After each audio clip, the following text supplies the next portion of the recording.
By way of introduction, my name's Don Muir. I'm the CEO and founder of ARC, and we're proudly partnered with Mitra across both banking and capital. And most importantly, I'm a big fan of Chamath and the All In podcast. My background, as I was telling Chamath before we started, I come from finance. I worked in late stage private equity, raising billions of dollars of equity and debt in order to take private, publicly traded companies using a lot of leverage. And so from that vantage point, I got exposure to cross-cap structure investing. And I built an appreciation for both, not only equity, but also debt. And then as you know, I moved across the country and enrolled at Stanford GSP, where I met Vivas for the first time. He was a classmate of mine. And I drank too much of the Kool-Aid in Menlo Park. And I saw an opportunity to combine my competing interests in finance with that of entrepreneurship and technology. And specifically at the time, Pipe was starting to take off. And this revenue-based financing asset class really opened my mind to provide non-dilutive growth capital to this unique profile of business that was a little bit too early or a little bit too small for traditional bank debt, but wants to bring down their weighted average cost of capital and doesn't necessarily want to incur outsized dilution at the earliest stage when the company is the most vulnerable. What is ARC? ARC is the next generation software banking platform for modern technology companies. ARC offers two core products, cash management and capital. On the cash management side, we work with companies on their everyday banking needs. So in one user interface, you can manage without fees all of your business operations and finances with fee-free operating accounts, unlimited ACH, wires, spend management. Embedded on our banking platform is an institutional grade treasury management platform. So at the click of a button, you can buy and sell US treasury bills. You can invest in insured cash sweep products, earning the highest yield in the market while diversifying your capital across the world's largest systemically important financial institutions. On the capital side, which becomes relevant to this conversation, we've built a network of the world's leading tech investors and lenders who are looking for exposure to the next generation software, hardware, and technology businesses. And so in a matter of minutes, we can place buy-side credit investors with ARC's banking customers using data and automation, providing access and distribution to the lenders while providing non-dilutive growth capital to our incredible growing customer base of the next generation tech companies. Well, just like you, around the same time you were starting ARC, I was starting Mitra Chem. And my background is that I had been one of the senior managers for battery materials over at Tesla. So I was seeing the problems in the battery materials industry firsthand from being one of the biggest buyers in the world, or representing one of the biggest buyers in the world. So Chamath and I met on Twitter, actually, because we started tweeting at each other about ideas for battery supply chain. Who tweeted first? Actually, a mutual friend of ours connected us on a tweet about batteries, and we started sparring at that point. And a couple months later, so around the time that we were graduating from school, Chamath came to me and said, you have a bunch of good ideas here on starting battery supply chain. Clearly the tailwind is on your side from where consumers are shifting towards EV. I believe the government policy will shift towards this as well. And why don't you just go start this company and I'll incubate you at Social Capital. And I thought, well, this is perfect. So on the day that we graduated is the day that we closed the Series A. Incredible. And Chamath, from your vantage point, I mean, how did the chemistry form and why did you ultimately take a bet on Vivas? Yeah, exactly. When I had been lucky enough to be around very high achieving founders, there's a part of it which is like they can be coached to be very just disagreeable. And I think you need that because you can easily kind of get talked into doing all kinds of stuff. And so you need someone who has some domain expertise in the area. In something like this, they just need to be highly technical / have co-founders that are technical / can attract highly technical people. And then you need somebody who can be coached to be disagreeable. Oftentimes means that, they're telling me to go pound sand. But that means that they can tell everybody else to as well.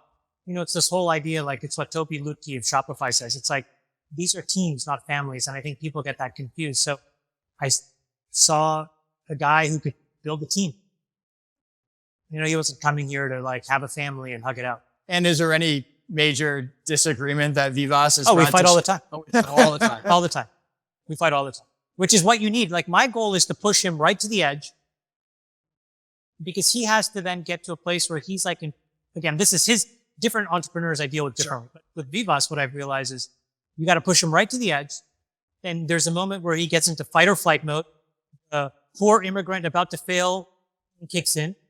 And then he reasons from first principles. And then that's pure thinking. And so if we have enough reps of pure thinking, this company will be gargantuan. Here's what I'll say. It was the real-time data access. It was the fundamentals of business, the market opportunity. It was data-driven underwriting that got us really comfortable with the opportunity, with the loan that we made to Mr. Chem. But ultimately, it comes down to the management. And we saw the same attributes in Vivas that you just described. So we're doing this in part because you stepped in when we were really cash-strapped at one point in the middle of that SPV crisis. You want to tell these guys that story? So the macro backdrop was that the equity funding environment, as you know, was in free fall, with year over year venture capital funding declining 50, 60%. My team, myself, we were in a position where we could help these companies safeguard their capital. During that 72-hour period from March 8th to March 11th, we spun up hundreds of FDIC-eligible accounts, helping companies preserve hundreds of millions of dollars of deposits, moving them out of the community banking ecosystem and onto ARC's network of global systemically important banks, avoiding those issues. The unspoken story of that week was that the venture debt and the capital markets ecosystem more broadly was also in shambles. And companies that were relying on their banks not only for deposits, but also for non-dilutive capital, in absence of equity capital given the macro backdrop, they didn't know where to go. And ARC was the only digital banking provider that has both capital and FDIC insured accounts in one user interface. And so it's that context that we first got in touch with Mitra Chem around payroll financing to help Mitra Chem make payroll the following week when cash was tied up with SVB. The story from my side on that was on the day that SVB was collapsing, I called Chamath and I said, hey, Chamath, can I just send you all of our money and we'll figure out later? And then, the aftermath was, okay, now we need a new banking partner. And at the same time, we were trying to figure out how do we bridge the gap to close our Series B. And the natural option for us up until that day would have been the existing lenders that we had, which all of a sudden stopped business because of the environment that was happening with the regional banking crisis. And incumbent lenders just were a little bit more skittish to work with a hardware, hard tech company that was Series A at the time. So when I approached you and I said, hey, here's the situation. We have a term sheet that needs to close. We need a month to get there. Can you help us out with some non-dilutive capital? You guys just jumped into action within a couple of days at that point. So the context here is that during that 4-day period around the SVB bank failure, thousands of companies were hundreds of billions of dollars in deposits. They couldn't access their cash because outbound wires were being blocked by the incumbent banks.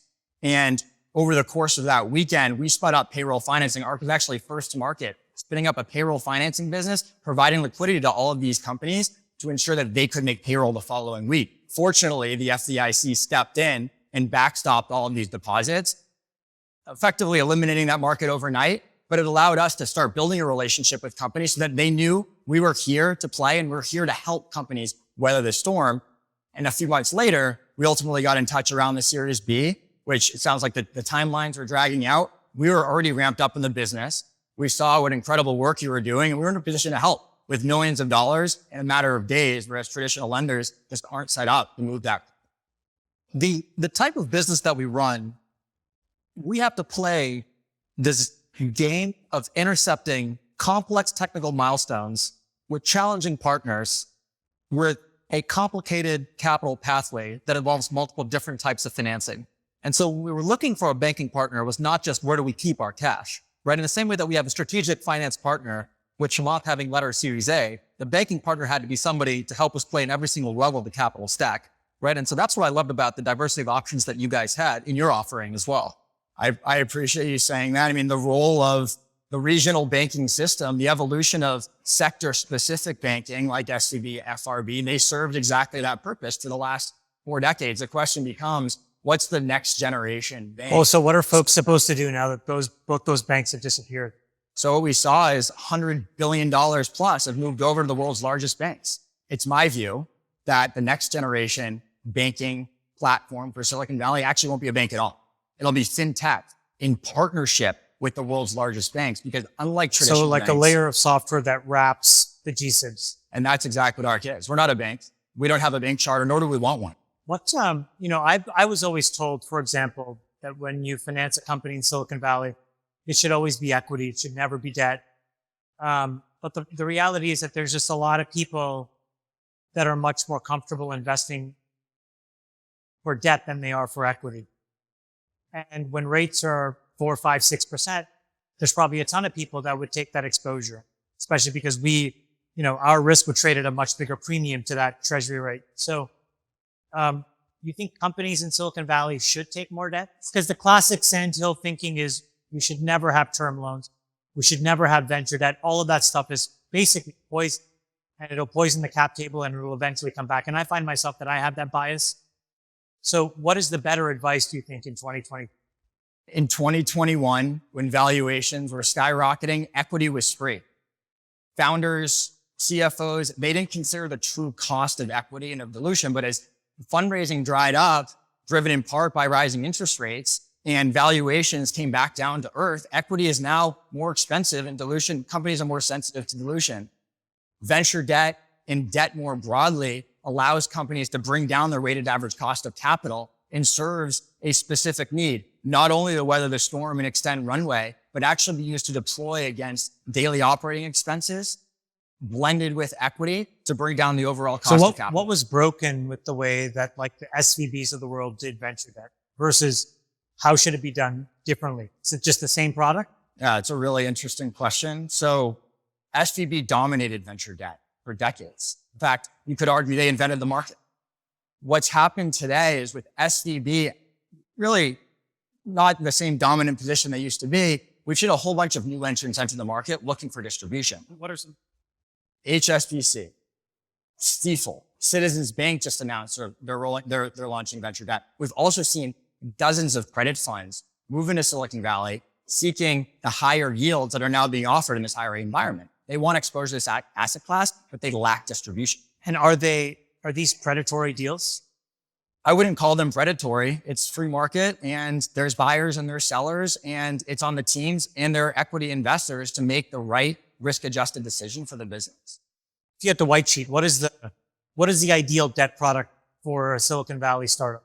Sure. So a traditional term loan provides runway extension alongside an equity round. It allows you to not raise $20 million, but perhaps raise 15, take 5 of debt, and bring down your weighted average cost of capital.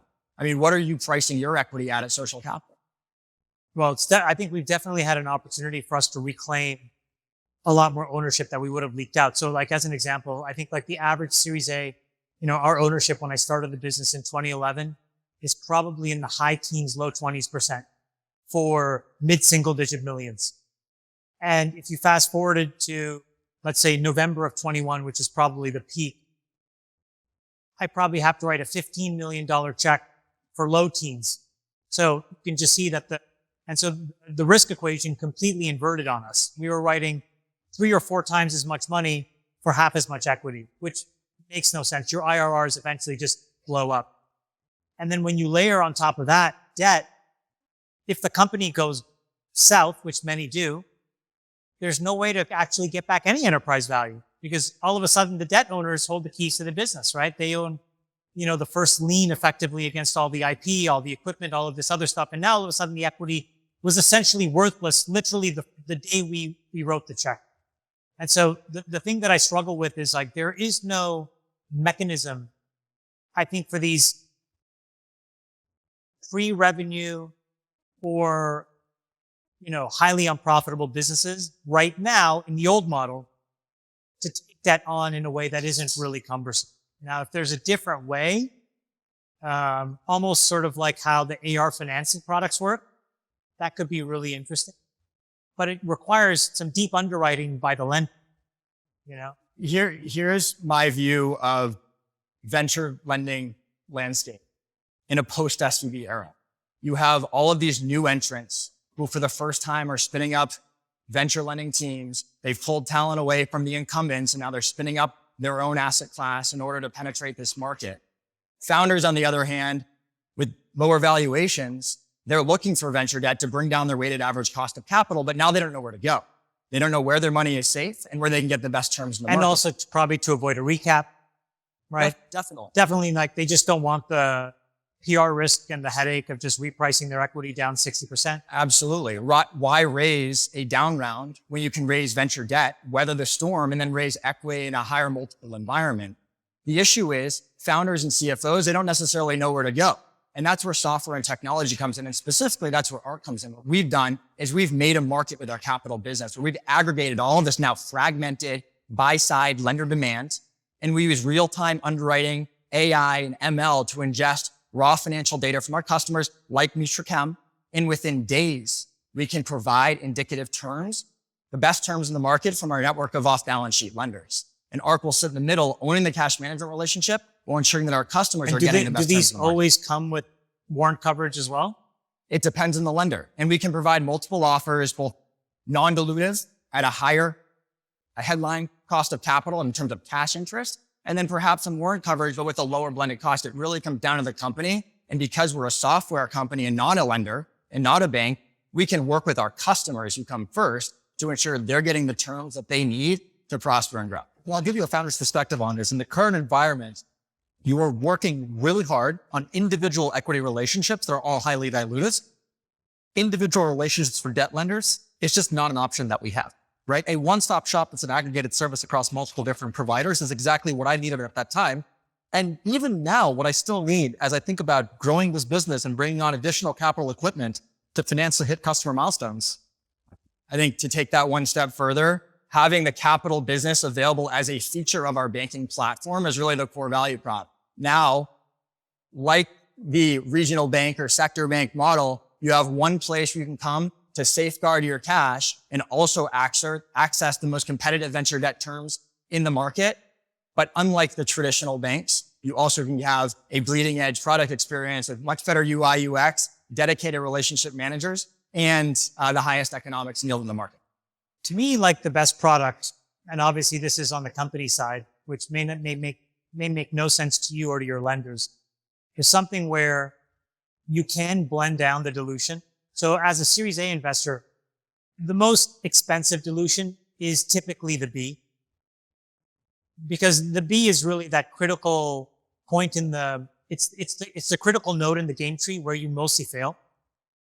And that node, as a result, is the most expensive.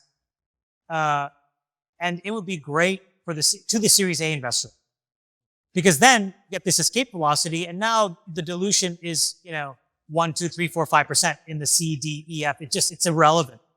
But the B is very, very costly capital.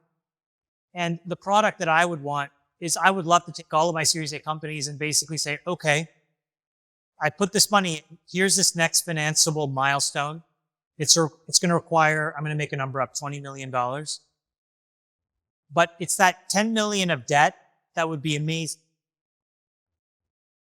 But you'd want to be able to structure it as PIK so you don't pay it, because that money going right out the door every day, have it in a segregated account where you can't allocate it to the things you need to actually generate the milestone. That's where all this venture debt is just so totally, quite honestly, up until this point, very trash. That's why that product has totally failed, I think. And it itself selects to the worst companies. But if you can figure out a way for the best companies to want to take it because of this trade-off, those are, I think, some of the features that you guys will have to solve with your lending partners. If we could use it for all corporate purposes, if the milestones were very clear and obvious, if we could pay it PIK, so you can roll it, then I'd be okay giving some warrant coverage because that dilution is still so much less than the cost of a Series B. And at that point, that is where it makes a ton of sense. I just think it's very hard because I think what the debt holder has to underwrite is a very different loss rate than we do. We have to underwrite, 15 or 20% success rate, where success is just defined even as a 1x return, because embedded in that will be one that drives a 20x return and the whole portfolio is a 2.5 to 3.5x. That's our math. And so we can suffer 80% loss rates as long as we get those few things right, really right. But because those returns aren't there for the debt holder, they have to make sure that they're basically getting, 102 cents on the dollar because they also have carrying costs and infrastructure they have to pay for. And so that's where the push and the pull is. This is why I've always sort of struggled beyond all of the banking infrastructure that we need. That next step to make these companies successful, I do think is a kind of a debt product. It just has not been figured out well. And maybe venture investors that have these captive debt providers, maybe they can be a good lender to you because then you can blend it where like half the exposure comes from the venture side and half the exposure comes from the debt side. A Co2, a GC, those folks that have that. That seems like that could make sense because then the buyer, we have a much cheaper way of kind of like staying in the game in those critical rounds that are really important. The Elon equity plan, the thing at Tesla, which basically, gave him an enormous re-up in these stages that at that point just looked so egregiously unachievable. But it turned out he understood the business better than anybody else. And, Sure. They achieved all those targets and he unlocked all those 10 tranches of equity. I think it was about 100 basis points in each tranche or something. What that also kind of tells you is that in Silicon Valley, you have these power law returns. And so baking a version of that in, would I give a lender some of that exposure over huge asymmetric outcomes? Probably, if I could, again, minimize the dilution in the B. Because again, why that's so critical is that if the B fails and I can sell it and get back everybody's money, I suspect we can get enough money back where you as the lender are whole, we as the equity investors are roughly whole, and the employees and management can still get some money. But if it's successful, then we can all win. And then there's that asymmetric exposure where if you had some of that on a blended portfolio basis, you'd be willing to be less demanding on how the money is spent when you lend it to us. That I think is the push and pull. Like if you can figure out that product, I think that that's a really successful product. Otherwise, I think what happens, unfortunately, is like at a lot of boards, the board members, particularly the ones that are like my generation or older, who've been trained by that older generation, are somewhat of a blocker to how these blended capital structures can actually exist in these companies, which sucks because when you look at a business like this, like to use equity to buy this is so stupid, right? But what choice do we have? Yeah, and then we didn't. But what choice do we really have? We don't have. You can go out and hunt for debt providers using an in-house finance team and burn a lot of calories and spend weeks to months identifying the right lender. We hunted and hunted and hunted for the deals. And at the time, in terms of our incumbent debt support, there were only 2 people to do it. And even then, they came on board because we were basically selling the dream to them, right? Now, when we take what you see over here and we blow it up 10x for the next facility, we can't do that again. There's no way that management would have time to run the business if we did that. I'm curious, Chamath, looking back to Q1 of this year, thinking about the Silicon Valley Bank, First Republic Bank crash, what was going through your mind at that time? What guidance were you giving to your CFOs and CEOs of your portfolio companies? I mean, I should have taken more of my own advice, but my own advice in November of 21 was, okay, we need to start selling down. And while that was really good, I should have sold meaningfully more aggressively than I did. Because I don't have that muscle memory to really understand how dramatic the sea change was going to be. And, having lived it, I have a very different risk approach, how I would approach it the next time. But I had told my entire portfolio, let's get to the middle of 25. Make sure you have enough cash to survive. And I thought that would roughly be enough.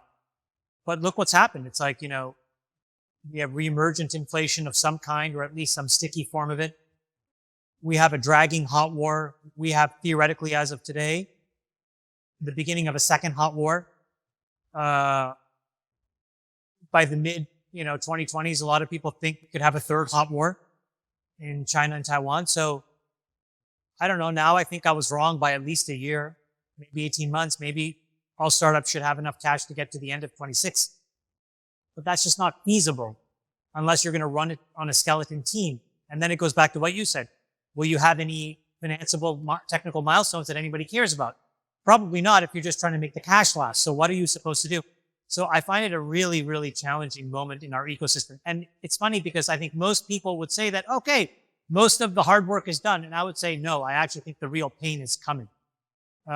Because we have to deal with these next 18 to 24 months of an extremely hard financing environment. It's going to require people to just let go of their ego. And actually, I find it much easier to do for an individual.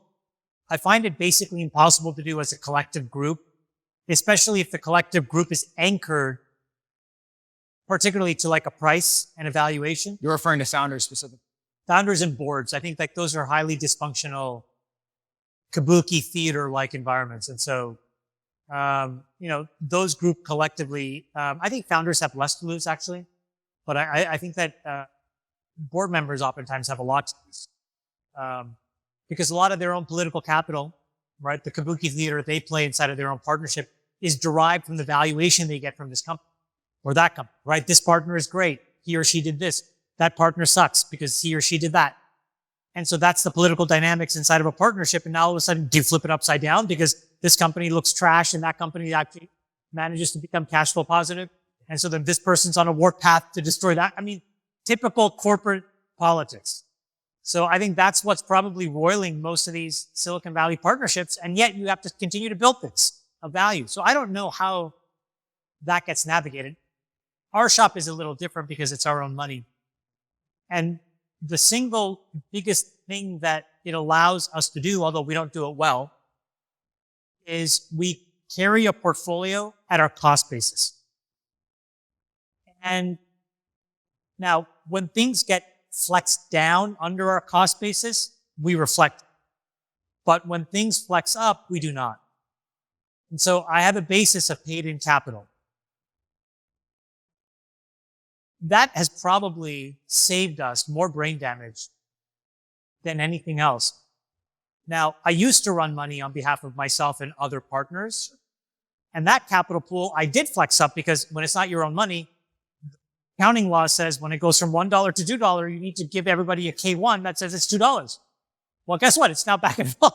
So, you have all of this fake money that is just evaporated. It's really tough. Psychologically really challenging. And so taking all of that together, what advice are you giving your portfolio in this market? The ones that can, I've gone through I went through this radical prioritization where I went to the ones where I have the most money in. And I started from there working backwards relative to where they are in their life cycle. And meaning they were generating revenue. I basically demanded that we get to cash flow break even. Then it was, if they could push to that limit, then I tried to get them to cash flow positive so they'd start to build a positive cash balance. And then the ones that were actually already a little default alive, I went to debt, actually. We've been trying to do forms of financing that are non-dilutive because they can pay back the loans. And I suspect you tapped your own personal network to make those introductions on the debt side. I mean, for a while during the SPAC boom, as an example, I was probably a top 4 or 5 fee payer on Wall Street, me as an individual. I was just paying hundreds of millions of dollars in fees to these banks. And so the good news about that is that they want to preserve optionality that at some point we'll be back in that game. So we were able to call them and get a different part of the bank to look at some of these businesses, get them financed. It's been really hard. It's been really, really, really hard. And then you get all the way down to the ones that are not default alive, can't get a runway to mid-25, let alone mid-26, and we're in shutdown mode on a bunch. And that feels terrible. But you have to cut it because, in this example, he's in a cash crunch. His money's locked over here. He can't make payroll. You come in. But what did I do? I guaranteed that money. Well, playing back that moment, I'm curious, what was going through you had the opportunity to fund it with your own equity if you wanted to. Or came in and cut a $2 million check. Because my money is not sustainable that way, right? My money is fixed and small and finite. And so I'm not underwriting from first principles. I'm underwriting my existing cost basis and a bunch of my own narrative bias that says these guys are smart and good. You, on the other hand, in the middle of a crisis, have to underwrite from first principles and say, I could just do nothing. So in those moments, it's extremely important to get that highly skeptical person to a yes. Because my money, if I had invested, even though it turned out that he closed the round, he paid the money back, it would have been a terrible decision by me. And that would have potentially impacted a bunch of more terrible decisions, whether it's for him or for somebody else. But you don't have to do anything. You don't have to lend him that money. And so it's a much higher bar to underwrite that decision, to put it out in the middle of a storm. And so that's why it was an important thing that he be able to convince you and your board and risk committee and capital structure that that was a good deal. We're in a unique time right now where batteries are transforming from an energy storage device to a platform technology to enable energy storage across multiple different classes of products in energy storage, in automotive, and consumer electronics, and power tools. So you combine that with the fact that there's so much tailwind around buildup of supply chain, around a national security narrative, and not solely around a cost narrative, which has been the narrative for big business for the last 40 years now. And a company like Mitra Chem is needed for American battery supply chain resilience, American battery supply chain security. And that's what our customers who signed up to work with us are seeing right now also, which is we needed a company that combined speed and scale, innovation and industrialization under one roof. But we also needed these bills that he mentioned because, with those bills, we can kind of sort of compete with China. Without those bills, we'd have no chance whatsoever. And that's actually an example of where, these government subsidies, the government did a phenomenally important job. Not that we've even gotten any of those subsidies yet, but we have line of sight to a market that when you normalize it with those subsidies, we can actually compete. And so, that's what's hard because it's hard to make a bet because, when we started the business, those bills were on the come. I knew that they were in the offing a little bit because of a little bit of things that we were doing in Washington, but by no means were those guaranteed. And so we had to kind of take a shot. And now that that's there though, it's almost like we still have an even more difficult job now because now people are like, okay, well, where's your, 1 ton kind of like samples? And it's like, okay, well, that's going to take 50 million to build. And then it's like, okay, well, then go build it. It's like, okay, well, and you're in this recursive loop that just gets harder and harder. The payoff becomes more obvious, but it's harder and harder. It's the weirdest form of company building I've ever seen. Like climate is a very complicated, taxing area in which to spend one's time, quite honestly. Another thing for you is in the fintech layer, the thing that why climate is such an interesting part of the fintech landscape is there is, to my knowledge, no other end market that has such an interlocking requirement with Wall Street in order to make it happen. So for example, even if you look at residential solar, there are these enormous credits that are generated. There's a terminal value of those credits that completely change the economics for a consumer to be able to take. But you need the financial products to be able to structure properly so that the life insurance companies of the world are willing to buy solar panel backed paper and blah, blah, blah. Super, super, super complex. And so we have all these end markets, all this demand. All of us want no carbon in the atmosphere. But when push comes to shove, the reason why it goes as slow as it does is not the government. The incentives are there. Not the technology because the capability is there, but it's all the financial plumbing that translates these bills into an actual product that we can sell at a cost that's comparable to what is available in China. And you're just like, oh my God. So it's a very unique but complicated part of the economy. But if tax equity can get folded into, a venture debt scheme as an example, that allows all of us to borrow at a lower cost of capital to run faster, we would unlock revenue much quicker. Those credits would then be given to the same people that would lend. It's that understanding that if you guys can figure out over your arc as a company would be really helpful because that for our industry would be a huge unlock. And a different one is reforestation. There's huge credits there. There's credits everywhere. but nobody knows how to close the loop. And that's how, in my opinion, you actually take a venture debt product that today is mostly shit and you make it something that's really valuable and predictable, where you'd be comfortable allowing us to spend the money in any bucket we choose to get to a technical milestone. Because then our path to revenue is so de-risked and so much faster that then those end tax credits will get unlocked much more with a much higher probability. And then that whole thing, I think, could be a really, that's actually how I think the whole industry could move forward. And it's very differentiated. Nobody has that today. Like, in a different business of mine, we're on the tail end of doing, this tax credit financing mechanism. And man, is it complicated. It is a year's worth of work of like 6 or 7, counterparties that you need to move in lockstep, because it's like 7 agreements that need to close on the same day. Could you imagine? And it's like, this is what stops us from having, clean air. And that's actually what it is. It's not the panel, it's not technology. It's not good enough. It's just not good enough. It's like all of the financing and money moving is what slows that sector of the economy down more than anything else. So one question I had for you, Chamath, and I love to hear your input as well, but looking at prior to the regional bank crisis and then looking forward, in terms of cash management or business banking for your portfolio or more broadly in your network, what's your view on the regional banking system, and what do you think is the future? Where are your companies banking today, and how do you expect that to change over time? I'm gonna sound a little bit odd when I say this, but I was very anti-SVB. So I never allowed my companies, if they gave me a choice, to open an account there. And I always said, just go to the GSIBs. And the reason had nothing to do with SVB. It had everything to do with what I went through in the great financial crisis.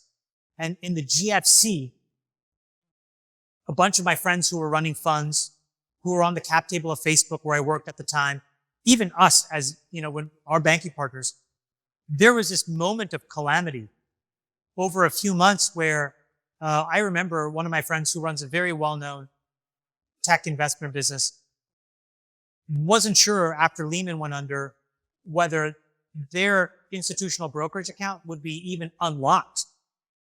And they were calling, JP Morgan actually specifically saying, and asking, literally talking to Jamie Dimon, like, what is going to happen to this multi-billion-dollar portfolio of assets that he was managing on behalf of hundreds of limited partners?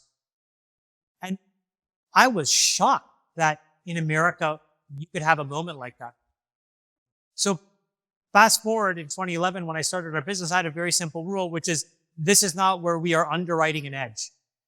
And it just seemed much simpler to go to the GSIBs and just leave all the money there.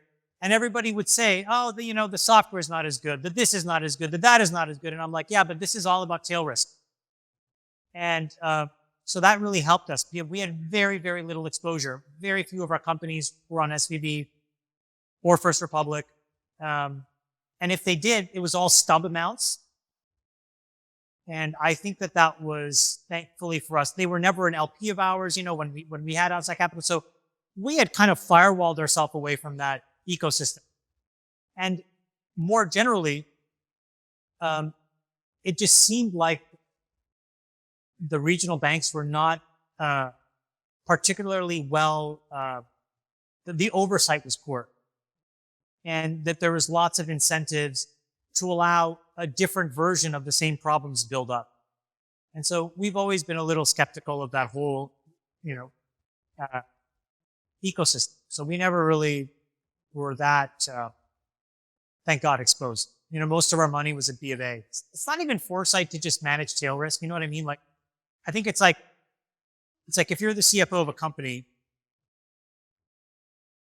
your job is just like, to be blunt, like, don't fuck up. And then when that job is done, your job is count the money in an honest way. That's it. You know what I mean? Like, if you have to just put it in a box. And so it's much safer to go to a board and the audit committee of a board. And when they say, what's our cash management strategy? To say, yeah, our money's in a GSIB and we use a layer of software that we pay some SaaS fee. That to me just like, okay, great. Right? if I hear that it's in JP Morgan and B of A or whatever, I'm just like, okay, check the box. I never have to think about it again. And honestly, like going forward, I never want to think about it again. Now, the thing that we need is all the other stuff that isn't well managed. I'm a little bit more skeptical on like how much interest can you generate? I don't care about that. I think what's more interesting is if you're getting a real-time sense how we're doing, I think if you really understand the end market of what industry we're in, and again, I'm using climate as an example, but life sciences would be yet another because you understand, like royalties and geographic royalties are so efficiently priced. You know what those are worth as an example as well. If you know what the end markets value these assets for, I think the real unlock would be to give us a truly cheaper cost of capital that has more flexible terms, but is debt-like. That instrument would, I think, be amazing. And then it would be more about you having so much demand, you'd have to just underwrite that. And here's what I'll say. You're not alone. You were early, but you're certainly not alone. Following the regional bank crisis, we talked to 1,000 CFOs and startup founders and CFOs, and we heard the same thing every time. It's safety deposits. We're going to the world's largest banks. And so in Stel, over the following 9 months, Arc built the first ever digital bank built on a US GSIB.